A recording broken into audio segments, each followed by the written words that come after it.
En esta sesión vamos a hablar de una cuestión muy importante que tiene que ver con Camilo José Cela.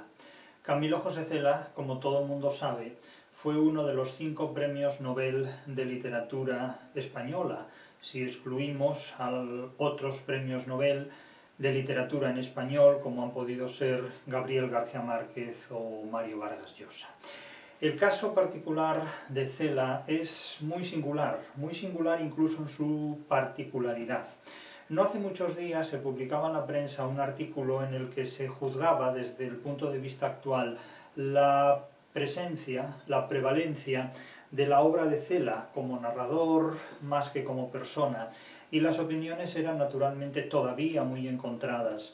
Algunas personas decían, algunos escritores o especialistas o expertos o como se les quiera llamar, decían que Cela hoy no dice nada a nadie, y otros decían que su obra era de referencia. Naturalmente esta es una forma de hablar como puede ser otra cualquiera. Siempre habrá personas a las cuales Cela no les diga absolutamente nada, y siempre habrá alguna persona a la que Cela le diga más de lo que incluso quisiera saber.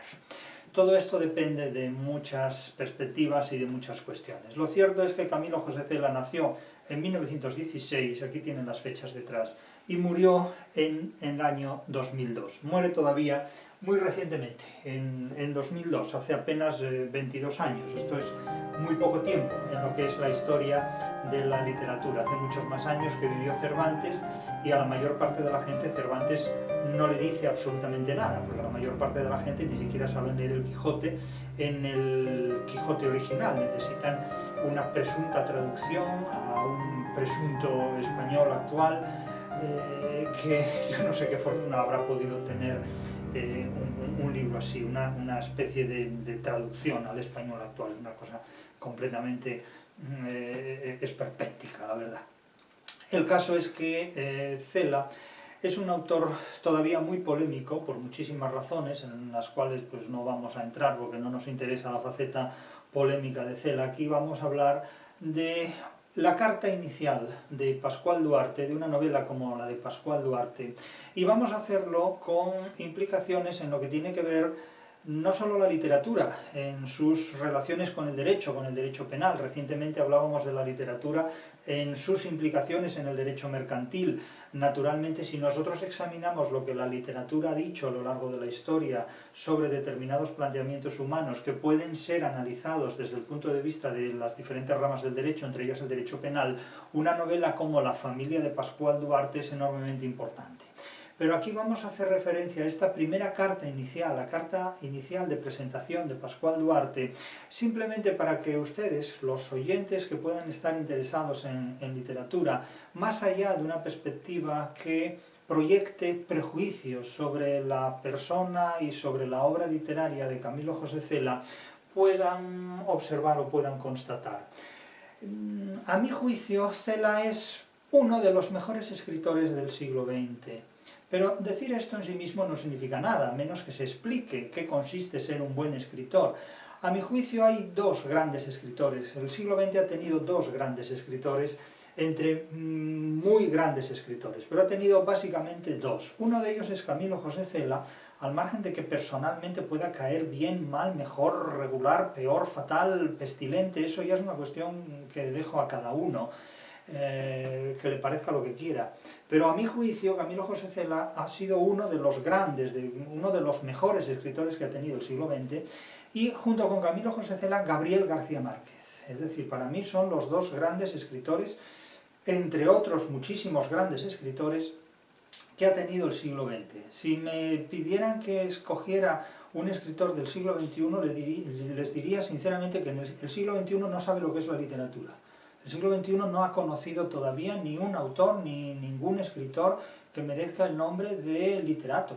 Es decir, hay kitsch de literatura, imitadores de literatura y reproductores de literatura, pero yo no tengo constancia de ninguna obra literaria ni de ningún autor literario de referencia en el siglo XXI. Siempre me podrán decir, bueno, es que usted no se entera de lo que ocurre. Sí, puede ser que no me entere de lo que ocurre, pero es posible que precisamente porque me entere de lo que ocurre puedo confirmar que no hay en el siglo XXI ningún autor literario que pueda compararse ni al más mediocre de los del siglo XX.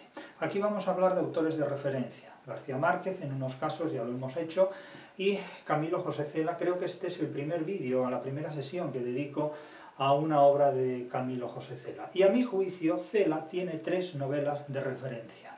El resto de novelas de Camilo José Cela, de alguna manera, se inscriben en estas 3.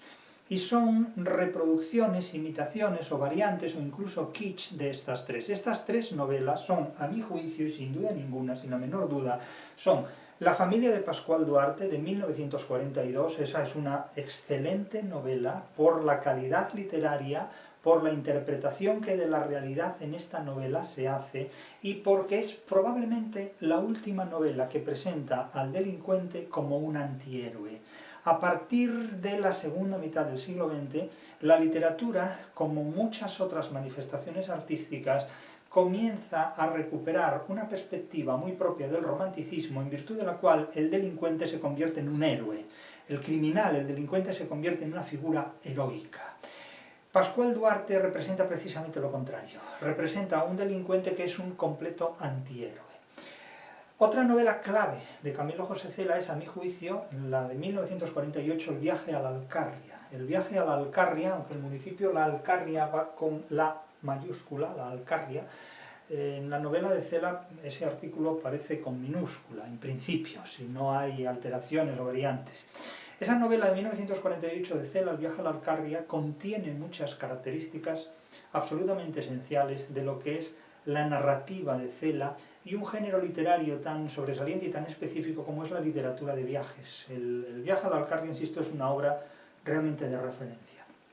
Y por supuesto, sin duda, 1951, La colmena. La colmena es también una obra excelente, una obra magnífica, una obra que retrata una calidad literaria y unos prototipos humanos que son los que hoy protagonizan incluso nuestra vida real y nuestra vida cotidiana, el personaje colectivo y anónimo que puebla el siglo XXI. Es decir, La colmena es una novela que no se limita al tiempo reducido, al espacio reducido, tan característico de la novela conductista o de la llamada novela behaviorista, sino que representa lo que es el personaje colectivo del siglo XXI, un personaje completamente anónimo, un ser humano desposeído de todo tipo de atributos, que ocupa una inmensa soledad en un espacio inmensamente poblado, inmensamente nutrido, como son las grandes urbes y las grandes selvas. Es decir, La colmena es una novela que tiene una actualidad muy superior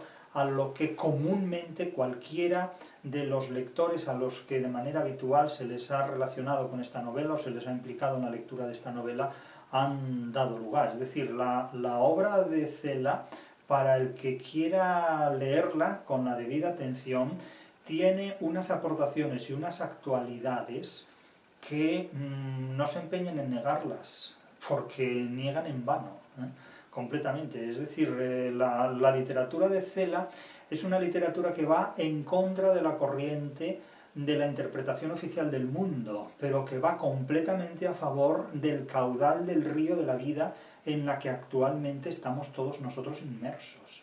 Los grandes problemas que plantea una novela como La colmena, o los grandes problemas que siguen planteando las miserias humanas de personas cuyas patologías los inducen a estas personas, las inducen a estas personas hacia el crimen, la delincuencia, la enajenación, la anomia, son de una actualidad verdaderamente pavorosas. Por lo tanto, tengan mucho cuidado cuando dicen que la obra de Cela no tiene actualidad, porque el hecho de que no hay que confundir la falta de actualidad de una obra literaria con la falta de lectores, porque es muy fácil decir que Cela hoy día no tiene lectores.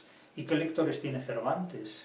Pero ¿quién de ustedes ha leído Las dos doncellas? ¿Quién de ustedes ha leído El Persiles? ¿Quién de ustedes ha leído El viaje del Parnaso de Cervantes? ¿Quién de ustedes ha leído La gran sultana? ¿Quién de ustedes ha leído El rufián dichoso? ¿Quién de ustedes ha leído La lección de los alcaldes de Daganzo? Es que me hace muchísima gracia que digan, bueno, es que Cela hoy no pinta nada o que no tiene lectores. ¿Y qué lectores tienen los demás? Claro, es que esto es graciosísimo. Cela no tiene lectores. ¿Y quién lee Pasión de la Tierra de Vicente Alexandre? ¿Quién lee Cárcel de amor de Diego de San Pedro? ¿Quién lee las comedias de Shakespeare? Aparte de Romeo y Julieta, de Ricardo III o de El mercader de Venecia me saben citar algunas de las comedias y de las tragedias de Shakespeare, pues apenas escribió poco más de 30, son muy fáciles de recordar. ¿Cuántos entremeses escribió Cervantes que se lean habitualmente? Si la gente ya no sabe leer el Quijote, ¿qué va a leer los entremeses de Cervantes con ese lenguaje tan procaz y tan espontáneo? Si realmente la letra de muchas canciones de los años 60 necesitarían una explicación para la mayor parte de los oyentes de hoy, y apenas nos diferencian de los años 60, 40, 50 o incluso 60 años también, ¿no? Por lo tanto, afirmar que Cela hoy no tiene ninguna actualidad es no tener capacidad para interpretar ni la actualidad en la que vivimos hoy, ni la actualidad que transmitía Cela. Al margen, insisto, de que Cela pueda caer bien, mal, regular, peor o fatal, eso es otra cuestión completamente diferente. No tenemos por qué identificarnos con el autor que estudiamos, es decir, la literatura es una interpretación, es una realidad que exige una interpretación científica acerca de sí misma. Es decir, si nos adentramos en la literatura para confirmar una ideología, para eso vale más que entremos en un partido político. Es decir, la literatura no exige la confirmación de una ideología, exige un desafío al conocimiento humano a través de una serie de materiales que son los materiales literarios. Es decir, si ustedes quieren profesar en una secta, en una orden religiosa, en un partido político, no se dediquen a la literatura, dedíquense a otra cosa, o dedíquense a leer a Calderón en clave católica o cristiana, o dedíquense, pues no sé, a leer a Gonzalo de Berceo también en clave católica, pero es que la literatura es otra cosa, aunque admita creaciones con un dogma religioso explícitamente preservado, pero son cuestiones completamente diferentes. El caso, insisto, a mi juicio, de Cela es el que se concentra, no diré que se limita, pero se concentra sobre todo en estas tres obras, en La familia de Pascual Duarte, Viaje a la Alcarria y La colmena. El resto de las obras de Cela pueden ser más o menos valiosas, pero son, a mi juicio, una reiteración, incluso a veces una imitación también de sí mismo, no van más allá. Estas han sido las grandes obras de Cela y solo por ellas ya merece un gran reconocimiento. El Nobel y tal es algo... El Nobel es como una cátedra universitaria, es decir, llega cuando ya no se necesita para nada, es decir, llega cuando ya la obra está acreditada suficientemente. Es decir, Cela es un autor que prestigia el Nobel, no es el Nobel el que prestigia a Cela, y en muchos aspectos esto ocurre también a veces con las cátedras universitarias, bueno, es irrelevante, una cátedra universitaria es completamente irrelevante. Solo sirve para dar envidia a los demás, pero no para, y a veces ni para eso siquiera. Y con el Nobel ocurre en cierta manera pues lo mismo, en definitiva. El caso es que ahora vamos a entrar en la primera de las cartas de Pascual Duarte, pero antes nos interesa señalar algunas cosas para situar al lector en el contexto adecuado. Pascual Duarte es una novela que se compone de unos 19 apartados, de unas 19 epístolas, pero es una novela aparentemente muy sencilla, pero con una gran profundidad y una gran complejidad. En primer lugar, la novela tiene una estructura literaria muy cervantina, pero decir que tiene una estructura literaria muy cervantina significa afirmar que tiene una estructura literaria muy barroca.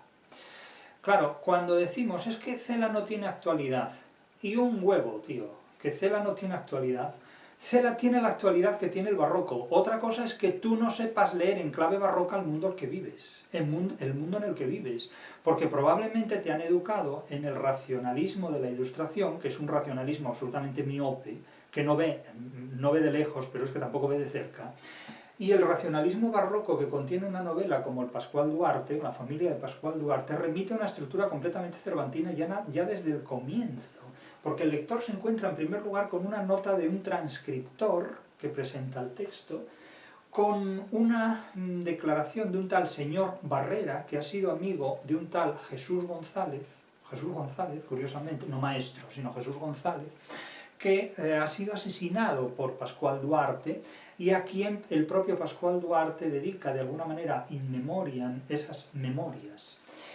Hay un testamento del señor Barrera afirmando que si en el plazo de X tiempo sobrevive su manuscrito sin destruirse, que se preserve, pero que si antes de cierto tiempo se descubre, que se tire con él porque es terrible lo que se escribe en ese lugar. A partir de ahí aparecen las 19 epístolas de Pascual Duarte, que es una exposición de su vida, de sus memorias, y 2 cartas finales de un capellán de una prisión y de un guardia civil.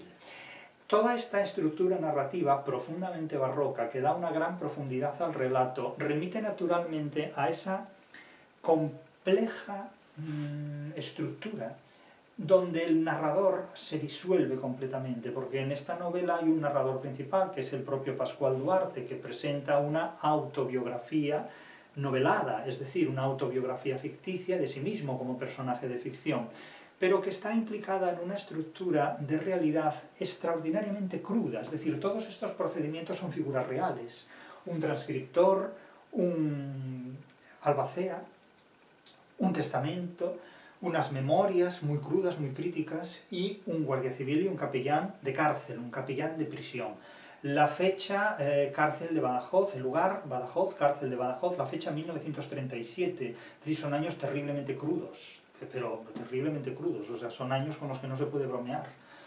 Y casi los comienzos fatídicos, horribles, de una espantosa guerra civil, una monstruosa guerra civil, pues sitúan y de alguna manera adornan, entre comillas, macabramente, la acción fundamental de este personaje absolutamente anómico, peligrosísimo, patológico, enfermizo, que adopta en sus memorias un tono muy inteligente desde el punto de vista literario, porque si hasta aquí tenemos una estructura barroca completamente cervantina, que reproduce el sistema ficticio de los autores y de los narradores del Quijote, Cide Hamete Benengeli, un traductor morisco, un autor primero de los capítulos 1-8, un autor segundo del capítulo 9 en adelante, incluida la segunda parte de la novela, es decir, los aditamentos o los paratextos de los académicos de la Argamasilla que introduce Cervantes, y aquí aparecen 2 cartas más, insisto, de un guardia civil y de un capellán de prisión. Es decir, todo esto dota al texto de un realismo y de una verosimilitud extraordinarias. Es un recurso muy habitual por parte de los escritores decir que se han encontrado con un manuscrito y que dan a la luz pública por el interés que ese manuscrito contiene, aunque aparezcan cosas aberrantes. Incluso la propia novela contiene un mensaje didáctico y moralizante.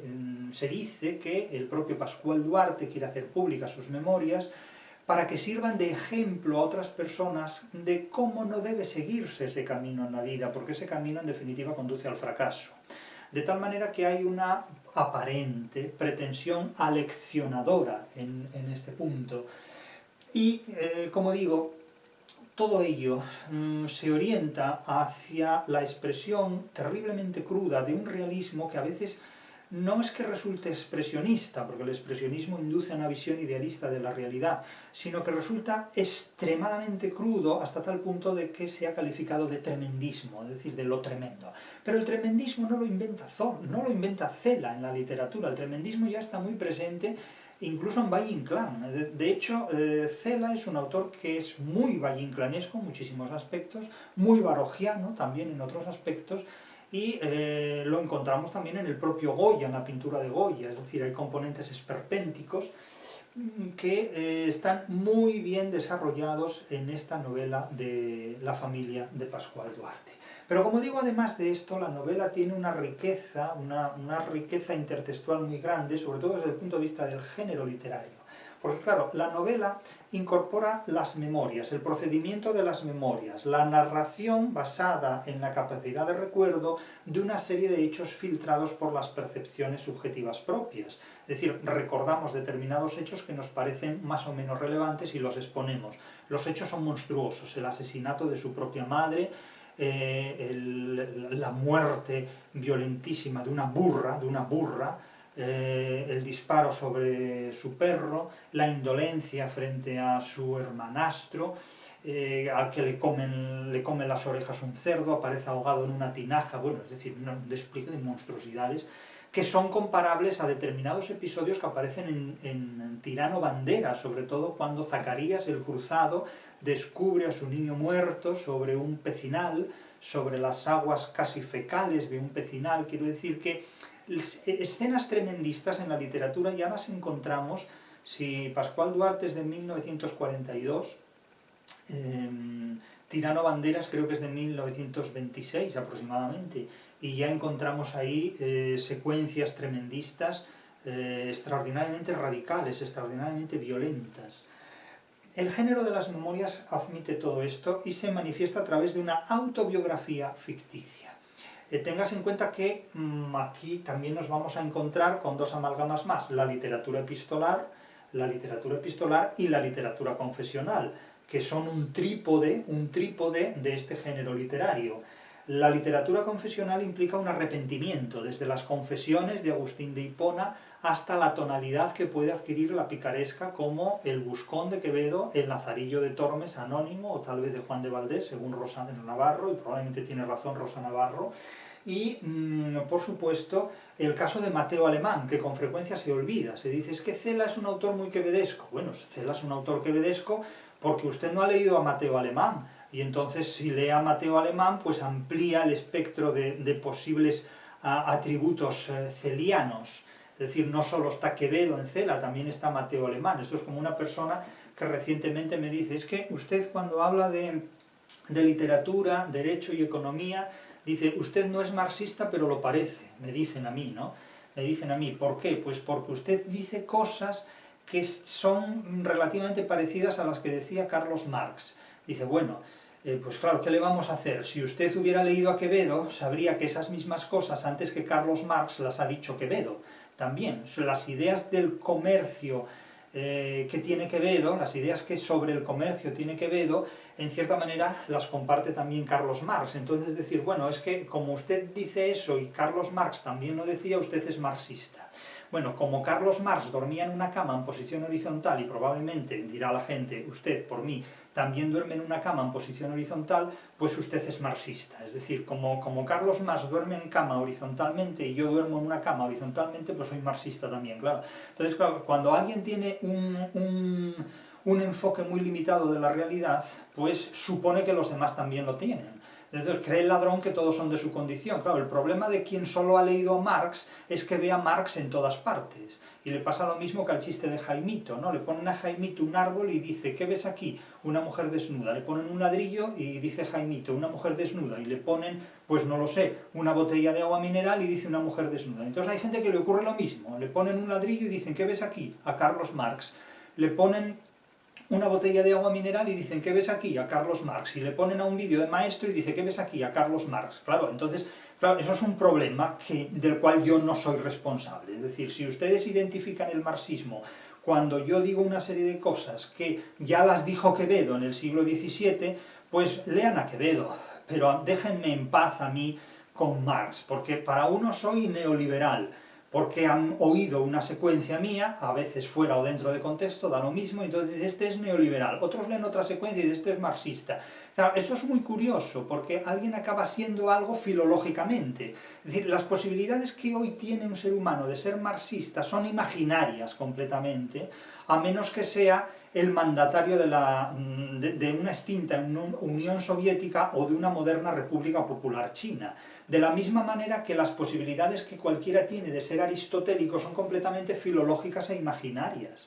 Es decir, uno es aristotélico simplemente porque pronuncia unas palabras aristotélicas, pero una vez pronunciadas esas palabras uno vuelve a ser simplemente el alumno en un aula, el profesor en un aula, el médico en su consulta, el paciente en la sala de espera o simplemente el contribuyente que paga impuestos. Es que, vamos, resulta muy cómico oír este tipo de declaraciones. Es que usted es neoliberal, pero ¿neoliberal en qué? Pero si yo hago lo que me manda la ley, ¿qué otra cosa puedo ser? Es que usted es demócrata. ¿Demócrata por qué? Porque me mandan a votar cada 4 años. Claro, es que eso es una manera de hablar que no va realmente a ninguna parte.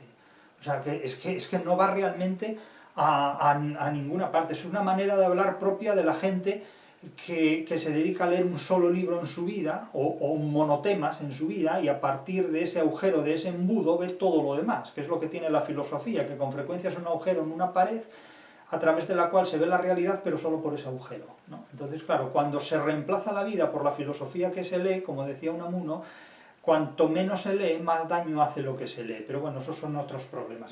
Lo mismo le ocurre a Cela y lo mismo le ocurre a cualquiera. Dicen, bueno, es que Cela es un autor quevedesco. Bueno, es un autor quevedesco porque usted no ha leído a Mateo Alemán, en definitiva.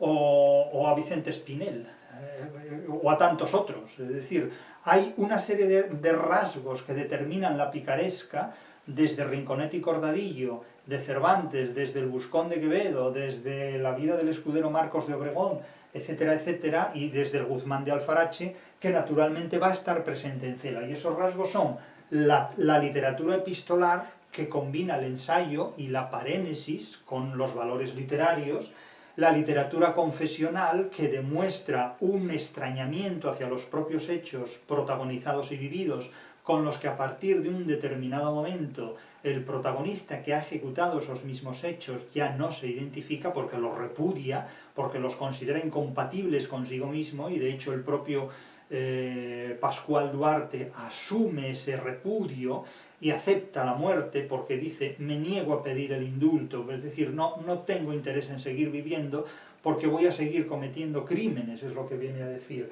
Entonces, esta triple unión entre memoria, epístola y confesión es lo que caracteriza también a la literatura picaresca, porque el Lazarillo es una literatura epistolar, es también un Bildungsroman, y es, por supuesto, una literatura confesional.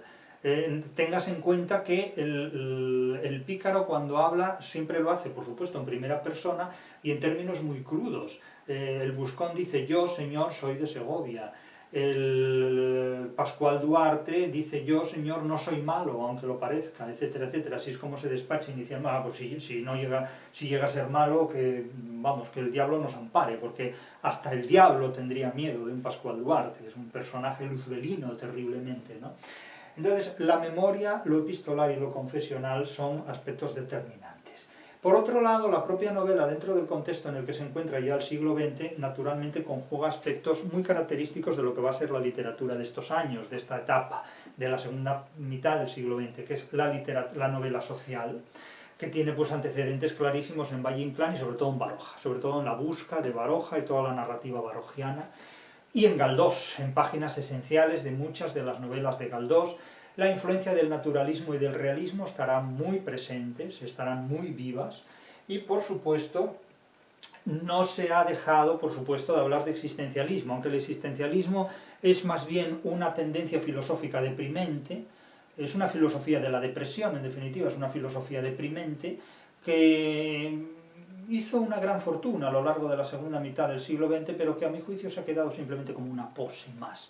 Tiene naturalmente sus antecedentes en la idea completamente completamente vacua, vacía del tiempo de Heidegger.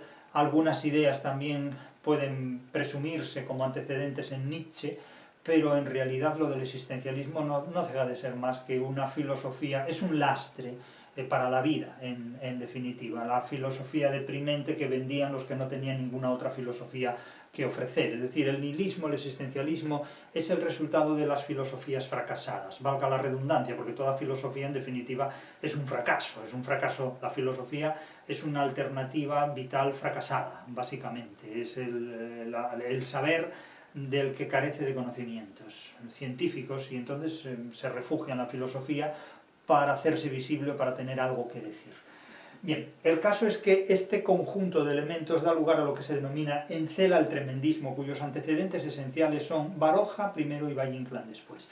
Suele decirse que Cela, suele contarse, suele exponerse, unas personas lo hacen con más explicitud que otras, que Cela envía a Baroja el original del Pascual Duarte, buscando apoyo en Baroja, buscando cierto apoyo en Baroja, y Baroja lo desestima. En un momento dado le dice: si usted se quiere suicidar, suicídese usted solo, pero a mí no me busque para apadrinar una novela tan monstruosa como esa. Quiero decir que incluso en una época monstruosa, históricamente monstruosa, donde ocurrían y tenían lugar hechos espantosos, crímenes terribles, en todas las direcciones y sentidos, tanto en España como en Europa, en los años 37, 41, en fin, son décadas terribles.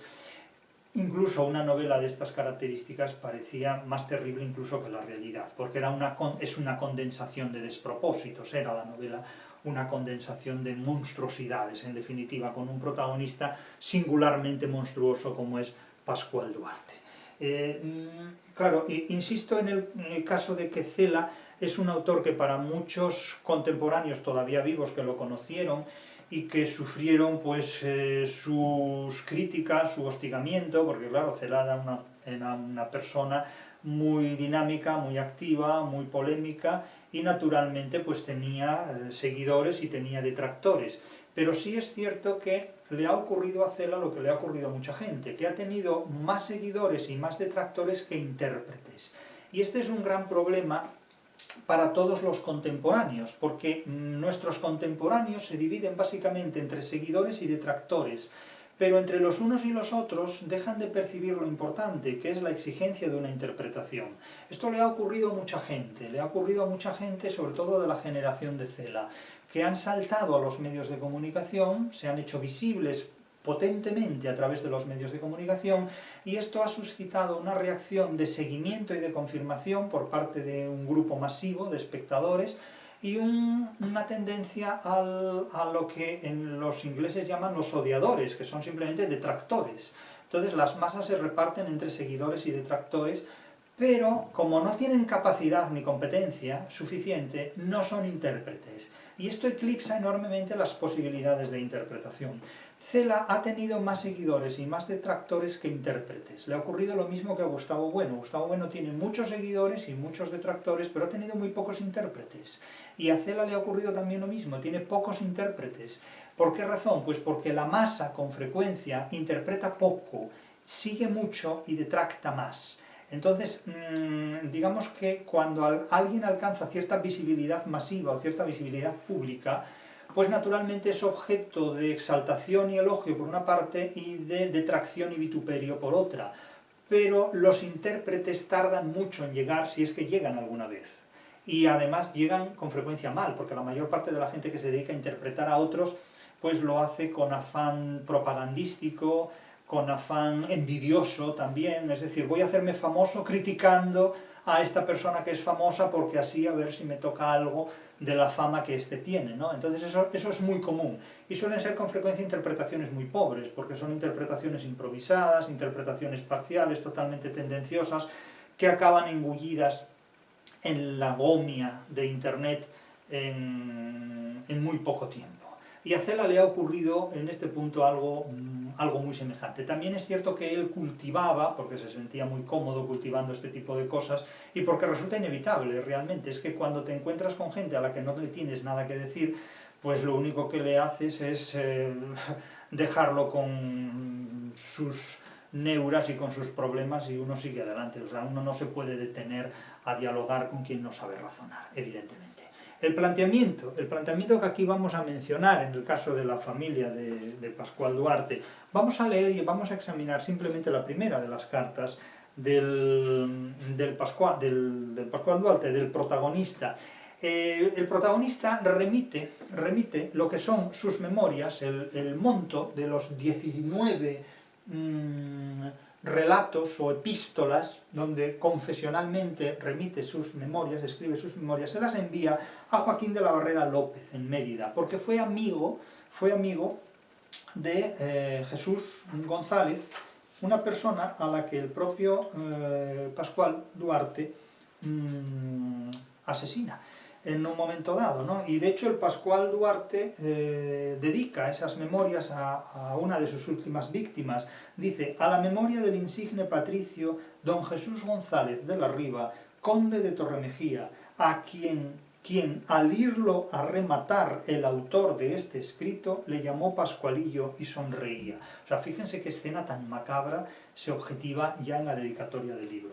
Claro que más célebre, si cabe, es la dedicatoria que el propio Cela hace de la familia de Pascual Duarte, cuando dice Cela, ya la persona real, dice: dedico esta edición a mis enemigos, que tanto me han ayudado en mi carrera. Claro, esto es muy irónico, ¿no? Pero fíjense ustedes, dedico esta edición a mis enemigos, que tanto me han ayudado en mi carrera. Obviamente, es que los enemigos no lo saben, pero claro, yo podría decir, yo no tengo enemigos, yo tengo gilipollas, pero claro, Cela tenía enemigos, Cela era una persona muy importante y Cela tenía enemigos, yo no tengo enemigos, yo tengo gilipollas. Pero aparte de esto, cuando Cela dedica este libro a sus enemigos, porque lo han ayudado mucho en su carrera, es porque básicamente los enemigos publicitan, le dan una publicidad enorme. Entonces, de ahí aquel proverbio, que hablen de ti aunque sea bien, aunque sea bien. Porque evidentemente si alguien habla de ti es porque lo hace mal. Recuerden esa estampa de Quevedo, cuando dice Quevedo que sale a la calle, salíme a la calle porque me diera el aire, y vi gente en corro, ¿Y qué nuevas trae la peste? Dije entre mí, pues ya andan en ello. Es decir, Quevedo da por supuesto que cuando la gente se une, cuando más de tres o más personas se unen, es porque la peste trae nuevas noticias y ya están ellos interesados en difundir la maldad de esas nuevas noticias en ediciones revisadas, incrementadas y aumentadas, en definitiva. El caso es que Cela dedicó esta novela ya en una fecha tan temprana a sus enemigos, por lo mucho que le han ayudado en su carrera. Y bueno, yo no dudo de que sea así. En esta carta que anuncia el envío del original y dirigida al señor don Joaquín Barrera López en Mérida, escribe Pascual Duarte. Fíjense cómo escribe Pascual Duarte. Pascual Duarte sabe escribir mejor que los estudiantes de letras cuando se tienen que dirigir a un profesor, que no saben cómo hacerlo, porque no saben cómo dirigirse a un profesor. Y entonces, como no saben cómo dirigirse a un profesor, le dicen, aquí te mando tal cosa, ¿no? Como si el profesor fuera, pues nada, menos que un funcionario de correos, o menos que un médico, o menos que un pastelero, o menos que un ingeniero de caminos, canales y puertos, o menos que el pontífice máximo. Es decir, aquí te mando tal cosa. Entonces, este dice, muy señor mío. Yo no digo que se dirijan a un profesor diciendo muy señor mío, pero basta que se dirijan al profesor diciendo estimado profesor, o profesor, 2 puntos. No hace falta estimar a nadie para dirigirse a él. Son convenciones. Muy señor mío, usted me dispensará de que le envíe este largo relato en compañía de esta carta. El largo relato son las 19 cartas, memorias y confesiones. También larga para lo que es, pero como resulta que de los amigos de don Jesús González de la Riva, que Dios haya perdonado, como a buen seguro él me perdonó a mí, lo cual es mucho suponer, porque cabe suponer que la víctima haya perdonado a su asesino, es usted el único del que guardo memoria de las señas. A usted quiero dirigirlo por librarme de su compañía, que me quema solo de pensar que haya podido escribirlo. Es decir, quiere liberarse de las memorias que acaba de escribir porque le queman. Son horribles, como horrible su propia vida. Es decir, es alguien que hace apostasía de su propia vida, que se declara incompatible con lo que ha vivido y con lo que ha hecho.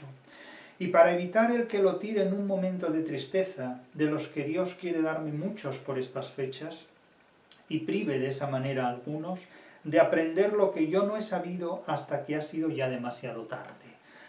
Nótese, bueno, tiene un estilo muy barroco, Pascual Duarte, cuando habla con sus zeugmas y sus figuras de elipsión, que yo no he sabido hasta que ha sido ya demasiado tarde, que yo no he sabido aprender de nuevo. Es decir, es un claro arrepentimiento, pero muy poco sentido, en definitiva. Es un arrepentimiento más racional que emocional. Es un personaje profundamente racionalista, pero tardíamente. Voy a explicarme un poco, y en efecto se explican bien poco, pero suficiente.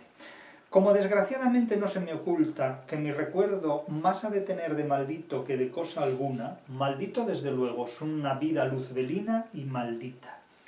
Y como quiero descargar en lo que pueda mi conciencia con esta pública confesión, nótese que esto es enormemente católico, la confesión como la necesidad de expresar con palabras ante otra persona que nos comprenda el horror que nos causa haber protagonizado determinadas acciones o determinados hechos. Claro, esto implica una sociedad en la que hay vergüenza, en la que hay honor, en la que hay pudor. Claro, esto no se comprende en una sociedad donde no hay vergüenza, donde no hay honor ni donde no hay pudor. Pero bueno, palabras, honor, vergüenza y pudor que son completamente ridículas y cursis en el mundo en el que actualmente vivimos. Que no es poca penitencia, es por lo que me he inclinado a relatar algo de lo que me acuerdo de mi vida.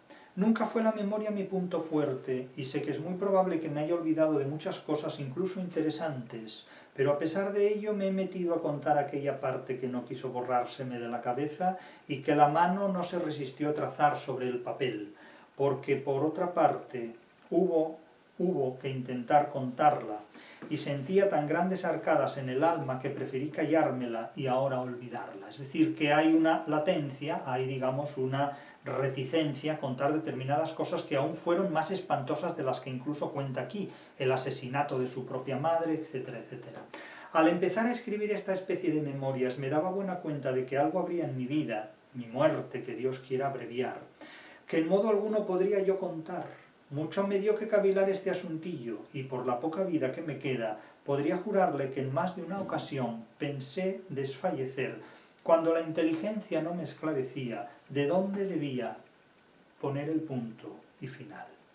Pensé que lo mejor sería empezar y dejar el desenlace para cuando Dios quisiera dejarme de la mano, y así lo hice.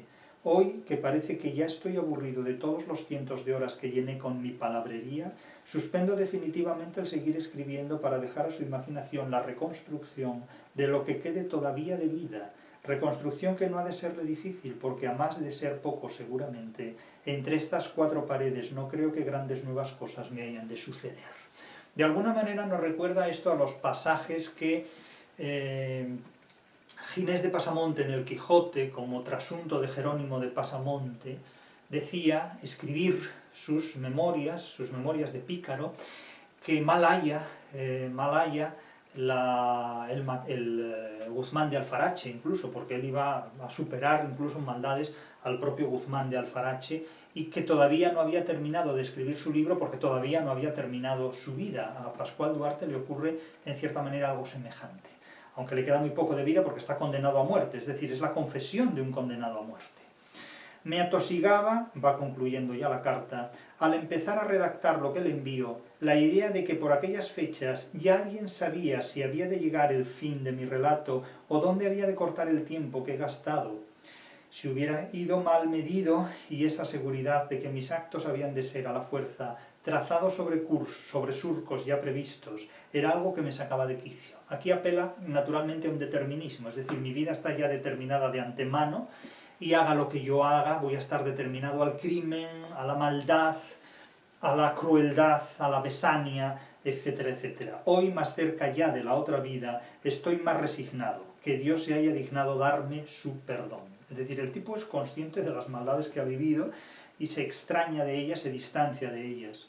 Noto cierto descanso después de haber relatado todo lo que pasé, y hay momentos en que hasta la conciencia quiere remorderme menos, es decir, se ha sentido, digamos, terapéuticamente aliviado. De ahí que Freud dijera que la escritura es una satisfacción alucinatoria de deseos. Es como decir de alguien, insisto, que es marxista, o que es neoliberal, o que es aristotélico, o es espinosista, o es tomista, o lo que sea, pero si da igual, si vas a pagar impuestos lo mismo, seas lo que quieras ser o no. O sea, vives en la realidad, no vives en la filología de tus imaginaciones filosóficas. Entonces la conciencia le remorderá menos, pero va a morir a garrote vil, o sea, ejecutado inmediatamente. Confío en que usted sabrá entender lo que mejor no le digo, de nuevo una reticencia, otro ceugma, porque mejor no sabría. Pesaroso estoy ahora de haber equivocado mi camino, pero ya ni pido perdón en esta vida. ¿Para qué? Es decir, ya no cree en nada, es un nihilista absoluto. Esta es otra de las características de este tipo de narraciones. Tal vez sea mejor que hagan conmigo lo que está dispuesto, porque es más que probable que si no lo hicieran volviera a las andadas. Es decir, si me dejan con vida yo seguiré matando, es como la fábula del alacrán y la rana. No puede dejar de matar incluso aquel que preserva su vida. No quiero pedir el indulto, porque es demasiado lo malo que la vida me enseñó y mucha mi flaqueza para resistir al instinto. Es decir, él tiene, digamos, un instinto criminal y no hay nada que pueda subsanar eso. Claro, tal vez esto se pensaba en el racionalismo de mediados del siglo XX, hoy día se piensa totalmente lo contrario. Pero es que hoy día el delincuente se ha convertido en el nuevo héroe. La democracia ha convertido la delincuencia en heroísmo. Y esto no es algo exclusivo ni específico de la democracia, esto es una herencia del romanticismo. El romanticismo ha indultado a todos los criminales de la literatura. Todos los criminales de la historia literaria han encontrado en el romanticismo un indulto.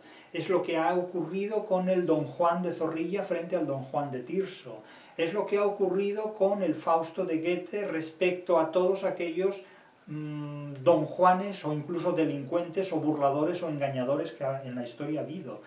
Es decir, el romanticismo ha perdonado la vida a todos aquellos que han delinquido en algún momento y ha reconocido el romanticismo, y esto lo ha heredado la democracia posmoderna, que la historia avanza a medida que triunfa una ilegalidad.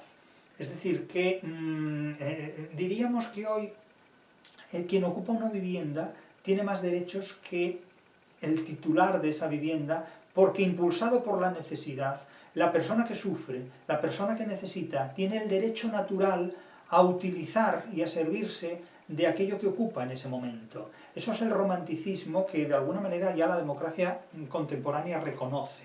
Por lo tanto, no estamos inventando nada, sino que esto ya viene de siglos atrás, de siglos anteriores. Pascual Duarte es en este punto uno de los últimos delincuentes a los que la realidad no indulta. La realidad política no indulta. Hoy día la realidad política, muy romántica en muchos aspectos, muy realista en otros también, los indulta a todos. Pero esto no es más que el cambio de los tiempos. No me pregunten si esto es bueno o es malo. Yo no entro en cuestiones morales. Yo no hablo como un cura. Yo no hablo como un filósofo. Yo no hablo como alguien que ejerce la autoayuda. Yo hablo como un intérprete que analiza científicamente los materiales literarios. No soy responsable de juicios morales. Si esto es bueno o es malo, pregúntenselo a los filósofos, pregúntense a los curas o pregúntenselo a los que venden autoayuda. Yo hablo de ciencia literaria, hablo científicamente de materiales literarios y yo les digo de dónde proceden las ideas. Lo que ustedes hagan con las ideas, con las ideologías, con las creencias, con las religiones y con los prejuicios suyos, propios y ajenos, es cosa suya, pero no mía, no mía. Luego dirán, bueno, es que usted es marxista o es neoliberal. Bueno, pues pregúntenselo a la bola de cristal, pero no fundamenten nada de eso en mis palabras porque no tiene nada que ver.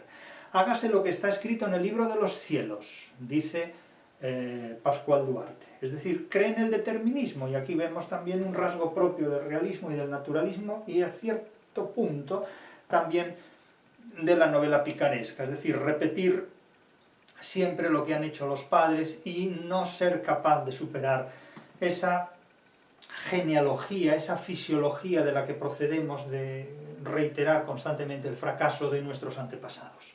Reciba, señor don Joaquín, con este paquete de papel escrito mi disculpa por haberme dirigido a usted y acoja este ruego de perdón que le envía como si fuera el mismo don Jesús, su humilde servidor Pascual Duarte.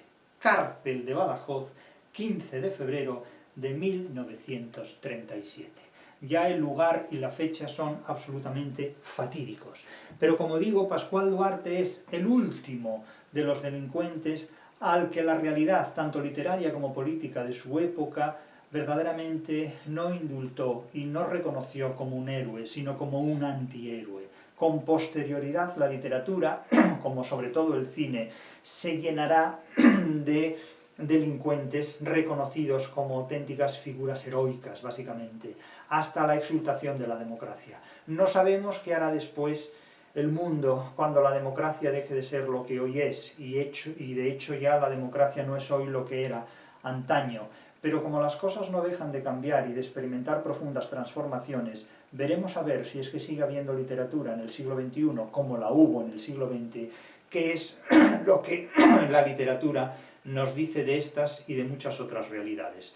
Lo que sí es cierto es que Cela, al margen de que cayera mejor o de que cayera peor a unas o a otras personas, Cela es uno de los grandes escritores del siglo XX junto con Gabriel García Márquez. Yo lo conocí en cierta ocasión personalmente en la Fundación Iria Flavia, cuando a finales de los años 1990, de la década de 1990, me llamaron para una conferencia allí y tuve ocasión de conocerlo y saludarlo personalmente. Era una persona muy amable, yo lo conocí en aquel contexto durante unos minutos nada más. Era una persona muy amable, muy atenta, muy generosa, que no se daba ninguna importancia, no lo necesitaba en absoluto, de una gran modestia, de piel muy blanca, de trato reposado y de palabras afables y francas, muy sinceras en este sentido. Y bueno, es un recuerdo puntual que guardo de él.